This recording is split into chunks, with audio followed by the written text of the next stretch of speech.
Okay, we are recording. I am Brandon Polite, Associate Professor of Philosophy at Knox College in Galesburg, Illinois, and I'm joined by Justin Khoo, who is Associate Professor of Philosophy at MIT in Cambridge, Massachusetts. He's also the co-host of the terrific podcast Cows in the Field, which looks at the philosophical side of movies, which you could, check out anywhere you listen to podcasts. Justin, thank you so much for joining me.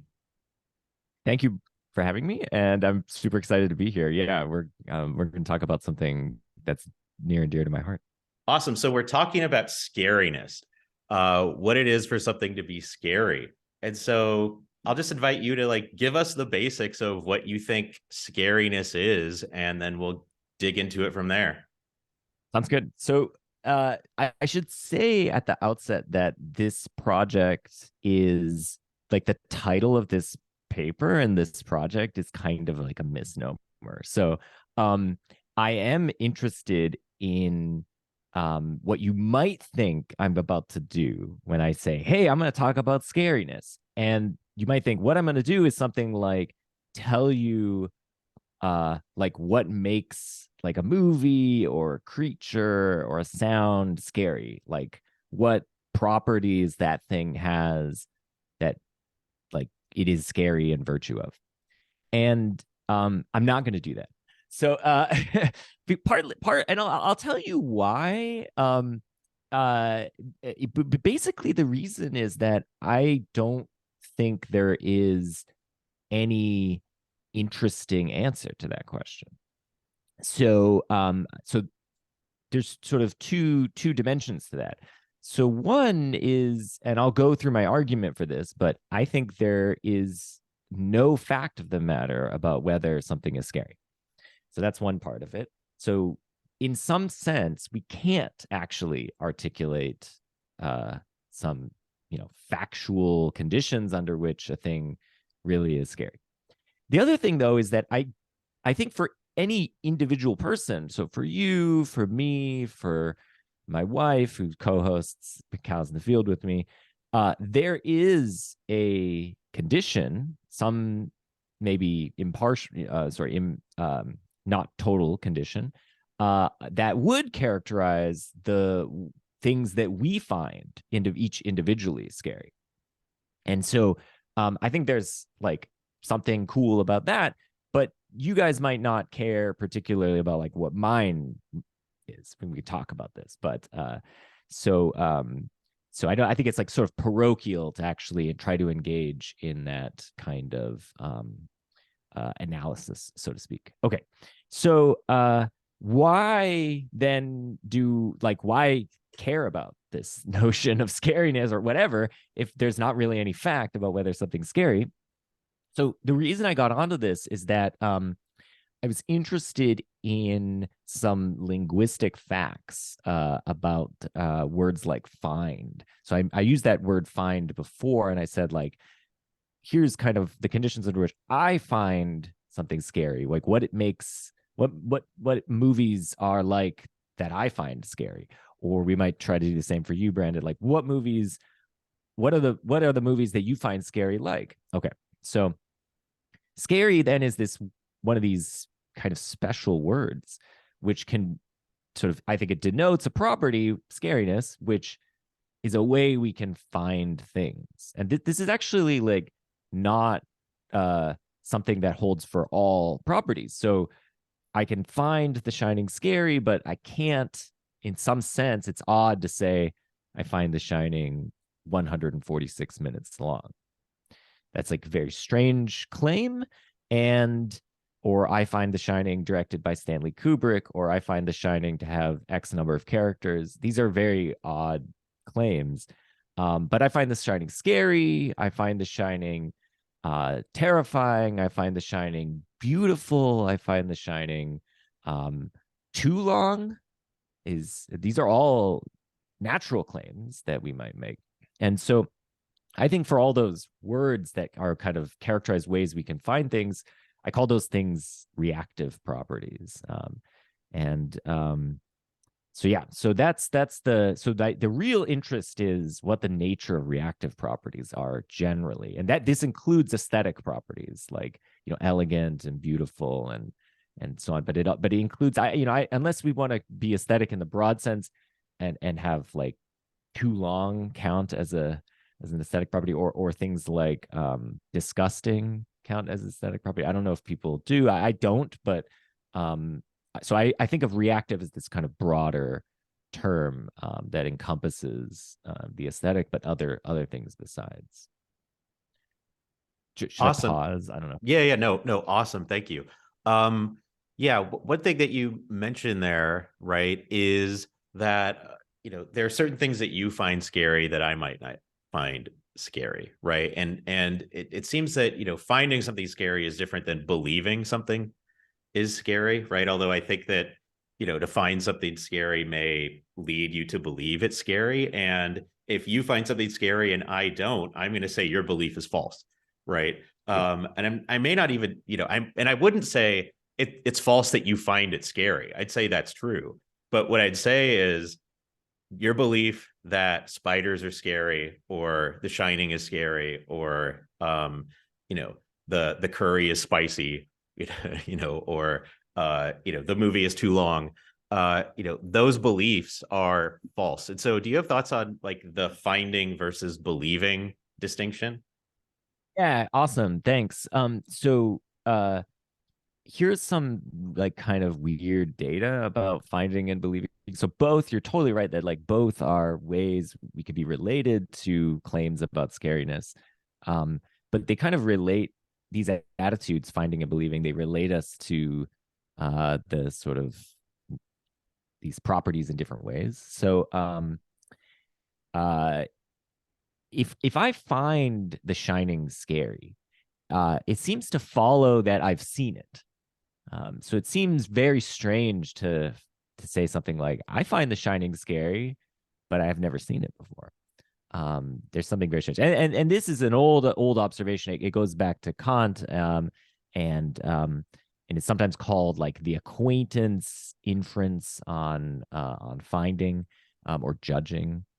You somehow have to be acquainted with the thing. I actually think it's not actually best spelled out as an as acquaintance, but it just turns out that for many of these predicates, these reactive predicates, being in some kind of causal acquaintance with the object in the right kind of way is essential, but it's not true for all of them. Anyway, we don't. That's a secondary point. But crucially, believing isn't like this. So suppose, Brandon, you tell me, I'm like, "Oh, you saw The Shining. I've never seen it. How was it?" And you say it was totally scary. I might think, "Oh, okay, The Shining is scary then. Interesting. Okay." And then I believe that it's scary. And now I can deploy that belief in my action in rational ways. So I might, if I don't like scary movies, I might then choose on that basis not to see The Shining. And why? And if you were asking me, why don't you want to watch The Shining? I say, well, because I believe it's scary. Or I heard it's scary and I believe that. If I really like scary movies, my belief now could direct me to go find it. So I believe it's scary, even though I've never seen it. But again, remember, I can't find it scary without having seen it. So finding is this very peculiar judgment that one makes sort of on the basis of your own evaluation or somehow acquaintance with the thing. And yeah, so that's one important difference. So then the other thing is like what we're doing when we say things are scary. So like there's finding, there's believing, and then there's we just call things scary. I say this Shining scary, and you can say no, it's not scary, and we have what seems to be a disagreement. Plausibly, that's not a disagreement about whether either of us genuinely finds it scary, whether either of us genuinely believes it's scary. It's not about us; it's about the movie, whether it really is scary or not. So we need some account of what we're doing when we do this. If I'm correct, and there really is no fact of the matter, it's might be somewhat puzzling. You might think, like, what are we actually talking about? Why would we give a shit about the fact that each other disagree here? if there really is no fact, there's just kind of your finding, my finding. So yeah, in the paper, which we're talking about, which I've written called On Scariness, I have some views about that. And in particular, the account I give, it's basically roughly is just that when we engage in such disagreements, we disagree about our in our belief. So you believe something, I don't believe it, and that grounds the disagreement. And we're just trying to convince one another of this. Now, we can do that, it seems, even if there's no fact that would decide independently of us which of us is right. So I think I think of the case as kind of like, but not quite, but kind of like what happens when we're trying to make a decision about what to do. And you say, like, let's go to Thai, and I say, no, let's go get a sandwich. So there's a disagreement there, but it's not clear there's any sort of fact that we're trying to get right when we're having that disagreement. But nonetheless, we're having a disagreement. It matters to us, sort of how we jointly decide.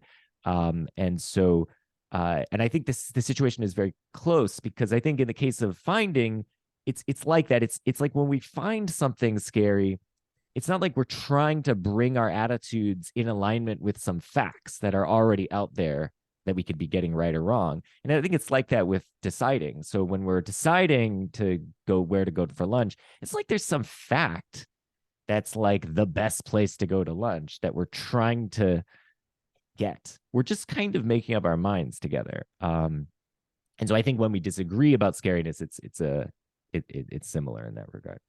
Yeah, and I like that. And as you were talking, it sort of reminds me of dealing with children, right, who are afraid of the dark, right? That what they're saying is, I find the dark scary, right? And what we're saying is, I don't find the dark scary, but further, you shouldn't find the dark scary, right? Which relates to our imagined debate about The Shining. If you find it scary and I don't, right? That what I'm saying is, you should not find this scary, right? Just like if you were to tell me, yeah, just like if you're telling me I'm afraid of spiders, and I'm like, you shouldn't be afraid of spiders, right? That your fear is somehow, off base or something, right? And it does involve, like this argumentative process of sharing reasons and trying to convince one another. But at the end of the day, it's like, if you're afraid of spiders, I'm probably not going to argue out of that fear. Just like, with my kids, if one of them's afraid of the dark,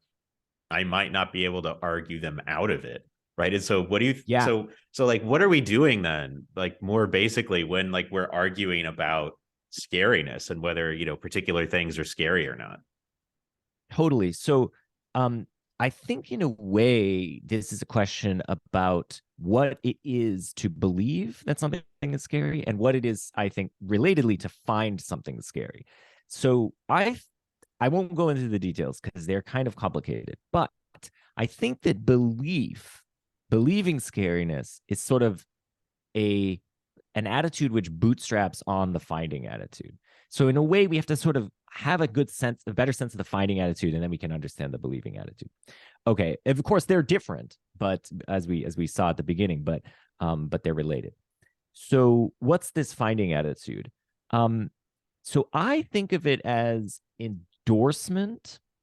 Okay, so to go back, I called these things reactive, and I'll give you a reason for why I think of them as reactive. So I think, broadly speaking, what characterizes the predicates which can go under find is that they encode a kind of demand on our reactions. So take scariness, I think it encodes this demand which says when it is correctly applied to something, that thing, say The Shining, demands that we fear it, or it calls for fear. Okay, now I'm going to use these words in a kind of specialized way, which I'll explain in a second, but that's to get a sense of it. So if the food is disgusting, it calls for or demands disgust from us, from the taster in particular. If I don't know if the if something. Hold on, let me give another example. It's helpful to have many examples here because some of them are harder than others. But okay, so offensive.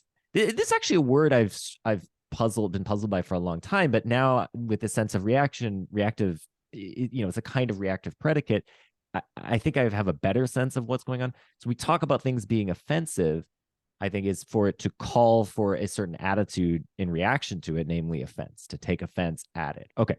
So okay. So I noticed like the characterization of fines is in terms of endorsing a demand. Okay. So to find it scary, for it to be scary is for it to call for fear. For us to find, say, The Shining scary is for us to endorse its demand to be feared. So it is to sort of endorse the reaction of fear towards it. Okay, so then what is this notion of endorsement? If the notion was just purely like, you are afraid of it, then I agree with you. It wouldn't really make sense to have any disagreement about that. Because it would be like saying, like, you just have this particular reaction when you see The Shining. You're just you exhibit fear responses. And there's nothing I can say that's gonna change that. Maybe I can like condition you or whatever. I can put electrodes in your brain and so on, but I'm not gonna change your reaction. So I think what's actually going on when we disagree is we're trying to change our endorsements. And I think endorsements are not the same as the reactions we in fact have. So I think it's possible. And I think this if you sort of reflect on like I don't know, not everyone has these intuitions, but I have them quite strongly that the finding judgments come apart from your actual reactions in a crucial way. So I could say things like, I laughed at that joke, sure, but I don't find it funny.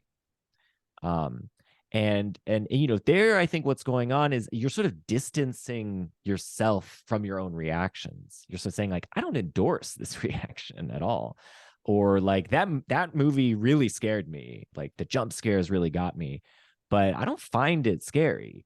And that's because maybe it's not tapping into something deeper or more significant in terms of fear. It's just kind of jolting me.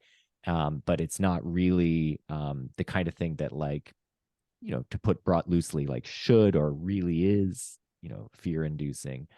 It just kind of got me in that moment. I mean, another good example is like maudlin stuff where we sort of, we say like, oh, that movie, it made me cry, but like, I don't find it actually moving because it was manipulative. So, there I think we can take that distance, and I think that distance then gives us some space for what we're doing when we try to, as you say, like we enter the realm of reasons when we engage in discussion, and that's what we're trying to do: provide reasons for adopting certain endorsements or not. I will say one other thing on this, but I'll then go to you for other thoughts. But which is that exactly how much distance there is there, I'm not entirely sure. And I think the endorsing attitude or the finding attitude is like belief plausibly in that it's not subject to our conscious controls. We don't have control over our beliefs, and I think similarly we don't have control over our endorsements. But I think importantly, it's in the realm of reasons. The endorsements can be evaluated as reasonable or not, and so on, just like beliefs.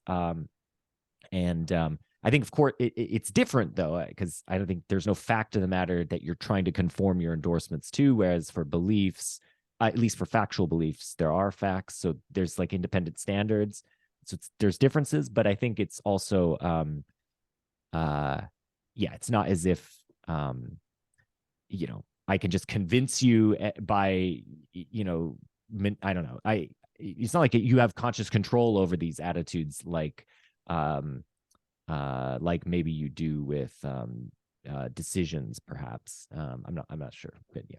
Yeah, cool. And so I really like your point about the difference between our reactions and our endorsements, right? The fact that I may be startled by all of the jump scares without being willing to endorse the movie as a scary movie, right? Because it's just like tapping into something like primal and basic that we really can't control. And similarly, an example that sort of parallels that comes to mind, you brought up maudlin things, right? And like the end of Armageddon when Bruce Willis dies is like the first time I really felt manipulated by a movie after the fact. Where like in the theater, I'm like trying not to bawl, but then afterwards I'm like, oh god damn it, Michael Bay, like this is such bullshit. Yeah. And so like I totally get that, right? That in the moment while I'm experiencing it, I'm reacting in a particular way, and then after the fact, I'm like, you know what? I'm not willing to endorse that as sad because it was so like manipulative and unearned in particular ways or whatever. And so, do you have further thoughts on that? Yeah.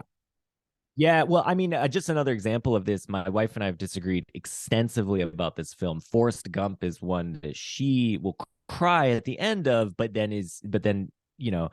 we've had a 2-hour conversation on Cows in the Field about this and other things, but she thinks is totally manipulative and it doesn't, earn the tears, whereas I think it does. And so anyway, I'm outing myself as a Gump defender here, but I'm a big fan of the film, and I think I think that's why. So we've kind of all have familiar with these discussions, and I think few of us, I think, would think, yeah, okay, just from the fact that um we recognize that the sort of the primal grounds that differentiate us here are really, rooted in emotion and things which we might think are not rational. They're not really subject. I mean, maybe they are, but they're not, obviously subject to reasons and truth in the kind of standard way.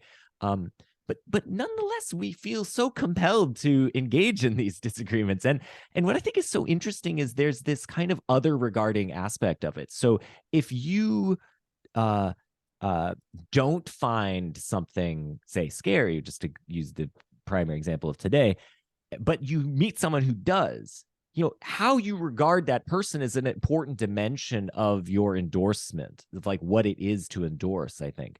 So, you might regard them maybe negatively, right? Think of them as like a wimp, or, maybe they're like, I mean, in a certain sense, you think they have the wrong view about it, but but maybe they need to toughen up, or maybe you take pity on them for being so thin-skinned or whatever. And and we can do this for all of these various attitudes. And so there, holding an endorsement isn't just to be related to the object in a certain way. It's really to locate ourselves in a nexus of relationships, and in particular, judgmental relationships to each other and other people who hold other attitudes which are different from our own.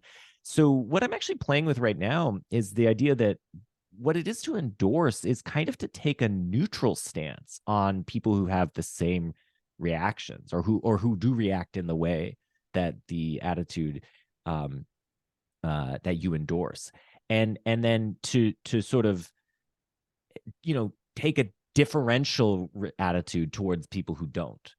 Now, differential could mean positive or negative or something, but it's just like it's a divergence from the kind of neutral. So and one of the reasons for thinking that is that, like, so suppose I find some movie beautiful, and then I learn you like it too. I'd be like, oh, cool, yeah, that makes sense. It's beautiful. It's like I find it's no surprises there. But if I learn you find it like I don't know, ugly or whatever the opposite of beautiful is, that you find it just like not compelling or whatever, then suddenly, like, now I feel like you've diverted from what I thought was the kind of neutral position, and now I have to sort of regard you in some different way. Maybe I regard you as like a snob, or maybe I regard you as like, missing the point or whatever it is. But now now there's room for us to engage with one another because there's something on which we differ. I should also say, but of course, I've been reading a lot of Nick Riggle's stuff. You're a guest who's come on your podcast a few times there.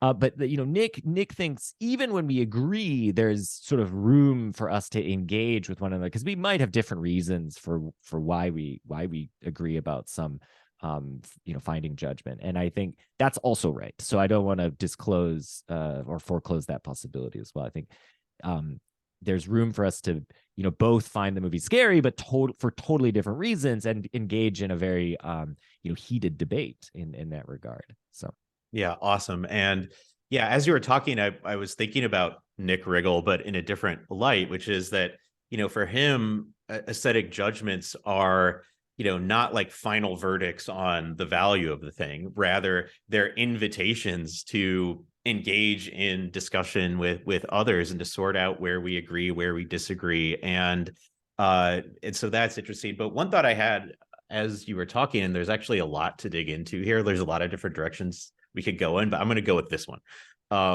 which is, I'm sure there are like horror film aficionados, right, who are sort of immune to being startled or immune to being scared, and yet would endorse the claim that this movie's scary, even though I never felt scared in response to it. And what do you think about those sorts of cases, right? Because as you said earlier, like our beliefs about whether or not something is scary seems to bootstrap off of our finding it scary, right? But it seems there's a case where someone may have the belief that it's scary without finding it scary, or maybe they find it scary, but it's not based on any like emotional reaction that they had in response to the thing.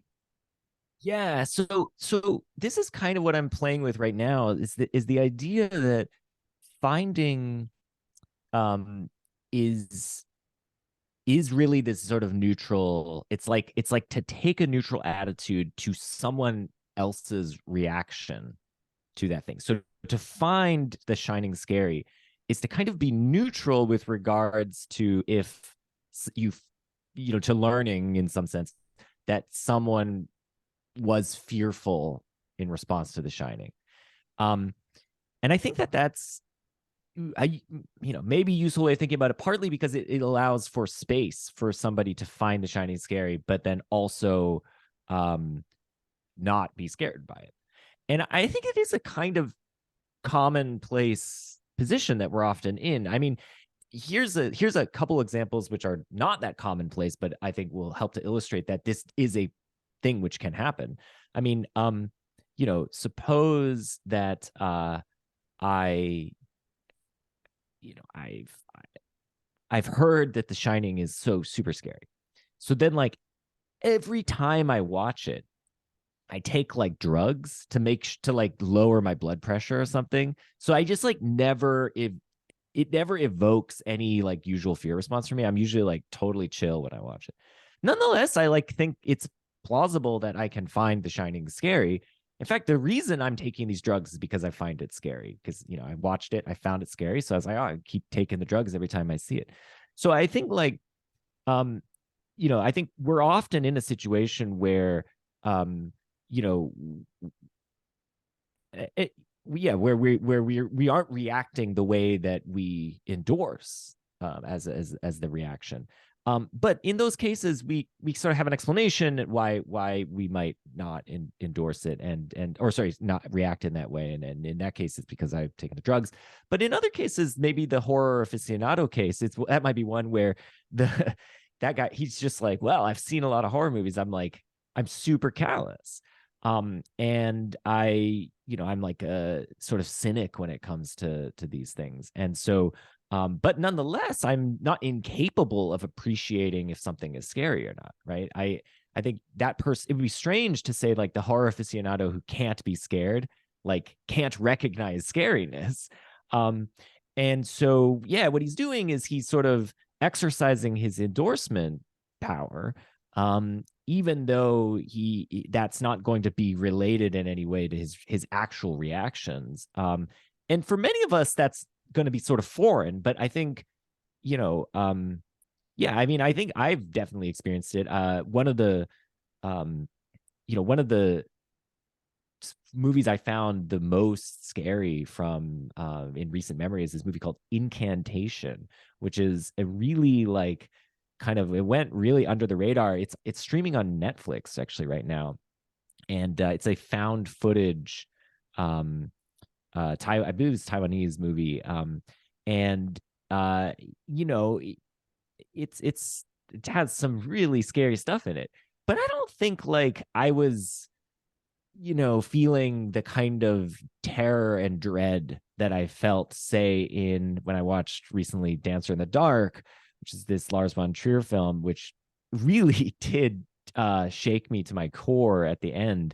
I've told people that like prior to that movie, I didn't really have much of a fear of death because I figured, well, death, the usual philosophical reasons, death is just non-existence. I'm not going to be around, so I don't fear it. But that movie actually gave me a fear of dying and of death, and like what that process would be like.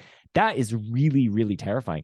And so I know what it's like to feel that. I didn't really feel that in Incantation, but in some ways, I would say Incantation is like scarier. I mean, it has more of the usual genre tropes of scariness. It's intended to evoke fear in a certain way.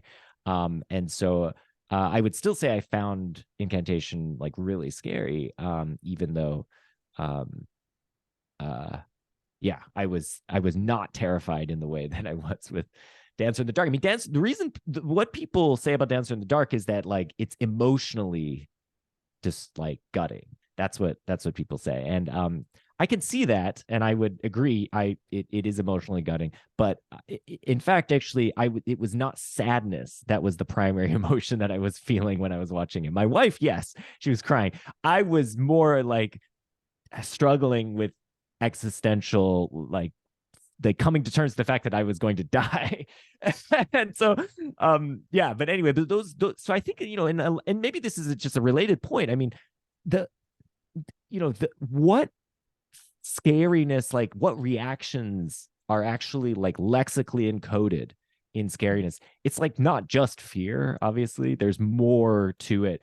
There are all these different attitudes that we can and reactions we can exhibit towards an object, including terror, horror, dread, and these things, and so presumably scariness is kind of a bundle of these things. Now I don't exactly know how that's going to go, and I imagine maybe there's even some room for lexical negotiation here. Some people might think like scary goes with some subset of these, and then that's why we have these other words. Like I find this movie like dread inducing, so you just use that for dread. But I think like in some ways there's finessing to be done, and again, it's not just fear that's that's involved. But anyway, yeah. Yeah, and I think that's probably right, that fear, or rather scariness, may be like a cluster concept, right? That sort of captures all of this stuff, because the scariest movie I've ever seen is actually I think the same movie that Stanley Kubrick said is the scariest movie ever made, which is The Vanishing, from 1988. That terrific film. It's a film that I think deals with existential horror, but it's not one that like I ever felt like afraid during. Right, it's not fear that I'm experiencing. It's all of these other sort of emotions of like deep dread and terror and horror, but it's not fear. But I'd say it's scary, like deeply scary. Yeah. Yeah. Another aspect of that is movies that elicit a kind of confusion in the audience. There's like a particular version of being bewildered that I think is related to fear, and that is, I think The Vanishing kind of fits into that. I'm trying to think of other movies that kind of have that, where you're just like, that's so odd. There's something just very odd about that, and the open-endedness is sort of like devastating in a way that it's almost like you're confronting the fact that things will be unresolved, or you're confronting the fact that that life, that there are these inexplicable dimensions to living, and that is incredibly scary. But it's not necessarily like you fear. I mean, maybe there's fear involved, but it's not quite that. At least it's not that in the same way that like a jump scare will make you sort of suddenly and immediately afraid. It's more, I don't know, like dread or something. I'm just trying to think if there's a good example that comes to mind that sort of fits this. I mean, a lot of Cronenberg, I think, kind of fits that bill. So because everything that Cronenberg does is like take something that's just really mundane, like videotapes or children or um I don't know, like the internet or in some way, and then like just twist it and sort of show how actually odd it is. Either like turn it inside out, like in The Brood, you get the kind of like taking the bodily functions that are inside and putting them outside. And there's just some, and when you confront it that way, it's just like really, first of all, it's just like totally odd because you're not used to seeing that. But then secondly, the second reaction is, oh yeah, that's in me too. And there's like, then you're suddenly alienated from yourself. And that can be absolutely terrifying. And anyway, just to go back to the beginning, I think this is the kind of thing that I think is what we would do when we engage with someone who doesn't find the movie scary, say, is, you might point out that like, yeah, but he took this mundane thing and he showed how, in fact, looked at in a slightly different angle, it's still the same thing, but suddenly it looks weird. And isn't that like unsettling? And then they might say, oh yeah, you got me to see it in a different way or in a different light, and now I do find it scary. And I think that kind of seeing in a different light, whatever that is I think one of the main tools that we have for convincing someone. Because at the end of the day, these judgments are very plausibly, like Kant thought about aesthetic judgments, the kinds of things which are not rule governed. They're not the kinds of things that you can just give a deductive argument and then the conclusion is, it's scary. It's sort of like they're like urges that we have to make someone to, use, like you almost like have to put them in the correct mindset. And then when they themselves experience it, they will somehow like agree.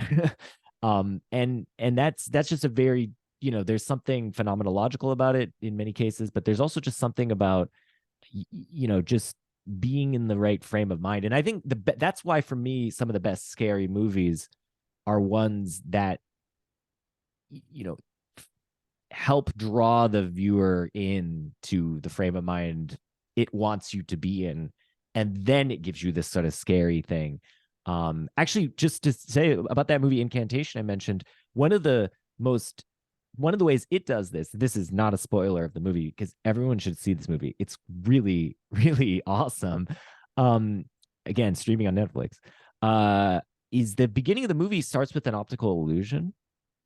And so it's basically like you're watching some series of images and it's like, all right, so you're watching this image. It looks like you're going, left to right or something. But now I want you to use your mind to change the direction of the image. Now it looks like it's going right to left, and you can do it. And it's just one of these simple optical illusions, but it's this kind of, the movie's lulled you into this, like, you're participating in this, like you can change how it looks to you just by thinking differently about it.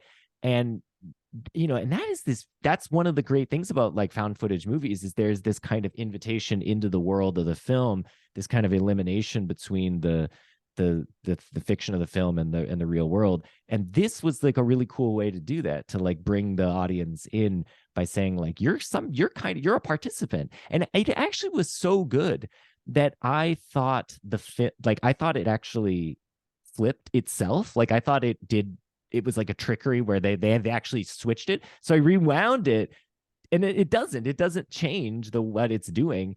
It was purely suggestion that is able to elicit that result. So anyway, I think, but again, it's like this, how the movie pulls you into the frame of mind you should be in to then properly sort of appreciate the fear that it is going to try to evoke, I think is an important part of the evaluation, I think, of a scary movie. Yeah, right. And I think that's exactly right. That you sort of like need to buy into the world of the movie in order for it to work. And so, if you're too tired, or if you're too drunk, or if it's like too bright out and you have too crappy a TV or stereo system, you may not get sucked in, and the movie may not be able to work on you in a way that, if the right conditions obtained, you would get sucked into it. But one thing you said, you're talking about like a movie that's able to successfully lull you in, which, the great horror films are capable of doing that. But I want to end on the bad ones, the ones that fail at executing. And so, famously Troll 2, right, is, could, sometimes claimed to be the best worst movie of all time, right? And it's intended to be a horror film, but it's not scary. But interestingly, I watched it last term with my students, like some of my students in the fall for one of my classes. Some of them were scared, like genuinely scared while watching it. And so I'm sitting there like laughing at like these failed attempts at scariness that worked for some of my students, right? They were genuinely like startled and jumping and like, oh my God, what's going to happen? And I'm sitting there like, for real? But I could have that, derisive attitude of, oh, these kids, what's wrong with them? But, it really sort of got me to sympathize with them, right? That these are, a group of students who a lot of them have probably never seen a lot of horror films before. And it's sort of, I'm in the position of like that imagined aficionado that we talked about earlier, where I get the tropes. I can see the tropes in the film that the filmmakers are trying to execute on, but failing. Whereas my students who, were scared by it, weren't familiar with the tropes, it worked on them. Just because they haven't seen good horror films, that like this bad one worked on them. And so, do you have thoughts about anything of that sort? And I think we'll end it on this discussion. I ask a follow-up question. So did their reaction impact you in any way? So did you think, for instance, did you go like, oh, maybe there is something scary about this, maybe I should try to like engage maybe differently, or were you more just like, they just need to see more scary movies? I mean, I think both actually. It was sort of like, oh, I get it. If I were someone who, didn't watch horror films or didn't like horror films, this might work on me.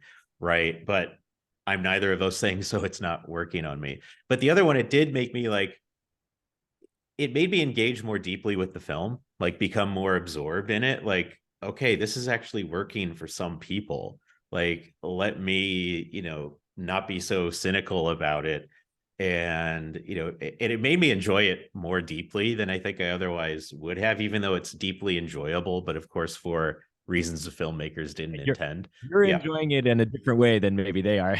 Yeah. um the reason I asked this is that I think that, like, of course, one thing that we do when we engage in this way is we disagree. But another thing we do, to go back to the Regal point, is like, they're invitations for us to better understand one another and actually understand ourselves better. This has happened so many times when I've left a movie and been like, that was garbage, or that wasn't very good, or that wasn't very scary, even though it was trying to be. And then talking to someone, often it's my wife, because I only really talk to one other person in the world these days. But and she'll be like, well, what about this? And then I'll be like, well, I still don't find this scary, but you're forcing me to try to figure out why I don't. And that's like interesting, right? It's interesting to figure out. You're learning about yourself, and I'm learning about her. I'm learning about like what she is, what like moves her in different ways. And So I think there's that, and with Troll 2, which I haven't seen in a while, but uh and in fact, actually, I think that the only time I've seen it was like in very bad context. So actually, probably due for a watch. But the thing is that movies like that are failing so much, and my visual memory of Troll 2, I can sort of conjure some of the aspects of it.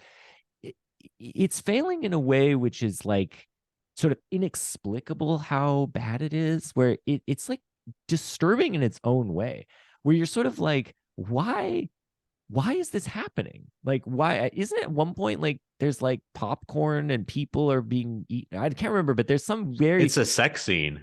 okay. There's that. Where that they pan away from the sex, but like she has like the witch, right? The main bad guy like brings corn to like this RV where one of like the teenagers is in and like seduces him, but like as they're having sex, like the corn like explodes into popcorn, and I think the guy ends up getting buried in popcorn and killed, although I think it's entirely left to the viewer to infer that. I see. Yeah. Yeah. So, I mean, there's something inexplicable about that. That could be quite disturbing. I mean, and I think this is what's interesting is like horror, what makes us scared. It's, of course, very different. There's very, very personal about it. Like, I'll give you an example. Like, and I don't, there may be some biological reason for this, but like, I'm sort of inexplicably scared of like, holes, and especially holes appearing in weird places. So I'll give you an example. This is like kind of this is a disturbing dream I had a few years ago, and it kind of comes up periodically. But I had a dream, and I'm getting chills even just thinking about this right now. That I had like you know how when you take a piece of garlic and you cut it like lengthwise, and then maybe you drizzle garlic on it to bake it or whatever. I did dream that I had something growing out of my arm that was like that, and it had like little like those like it had those little like whole like things that like are like the garlic. And that was like one of the most disturbing dreams, just to think like there's this thing that's growing off of me. And I think part of what's disturbing about it is just inexplicable. I have no idea what's going on. My body is sort of doing something it shouldn't. It's totally unnatural. And it's very possible that, some of your students, that's what they're reacting to with Troll 2. It's like, I don't understand why this is happening. Like, I kind of get that this person is trying to be scary, but like they're doing it in a really weird way. Why? Like, what is, I'm unmoored in a way. And that feeling of being unmoored, and that is one of the, like, it's so closely related as an emotion to fear. And that I could totally buy it. And it's one of those things where like maybe it's not affecting me in the same way. So I might think, I don't really find that scary. But I could sort of see why someone would find it scary. And so thus maybe have, I don't know, there's kind of room for us to, I don't know, be able to live comfortably with that disagreement. And I think that that's one of the like broader upshots of these kinds of like, aesthetic, but also reactive disagreement more broadly, is that if you do it enough, which we do it a lot, and you kind of develop somewhat of a skill, like you develop beyond just coming to the point where it's like, I like this, I don't, that's it, we just end the disagreement there. There is this kind of like, I don't know, I find that I am more interested in the kind of opportunity that it affords me to sort of understand and kind of enjoy and luxuriate in the just the diversity of humanity. We're all, it's not just that we're programmed differently. It's like we have rationalizations and understandings of ourselves as to why we have those reactions and endorse those reactions and so on. And so there's this kind of process of like self-discovery and other discovery that I think is really what to me is the most exciting, Yeah. aspect of such disagreements. And I suspect is why we do it, really, even or at least a rational reason to do it, because I don't think the rational reason to do it, again, I'm a non-factualist about this, is that there's some fact that we're trying to get at. So like one person has the truth and the other person doesn't, and we're just trying to get them to get the truth, because like of course we have the truth, right? Anyway, we didn't get to my argument for that, which is perfectly fine. But the that's in this paper, so which I guess people can email me if they want it, because it's a draft version. So Yeah. happy to give it to anyone who's interested in trying to, my argument for it. But my argument is different from, as far as I know, the kind of existing arguments for a kind of non-factualist, non-cognitivist answer to these kinds of things, to like aesthetic matters or moral matters. it's a little bit different from the usual route. So it doesn't, for instance, go through disagreement. Yeah. But yep. Yeah. Awesome. Well, thank you. And I guess one thing I should note is I think that Troll 2 did have some sort of like subconscious impact because it's a movie where people are turned into vegetables in order to be eaten. And so that was your dream of like the garlicky type stuff growing off you. So, I think Troll 2 did its job.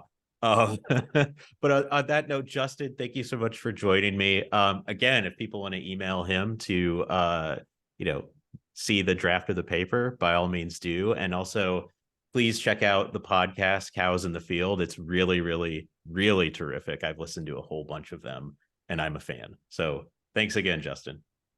Thank you for having me, Brandon, and thank you for those kind words. It was a pleasure being here, and I'm a big fan of the show as well. So I look forward to seeing more episodes. And and let me be on the record as saying I want a podcast version of the show too.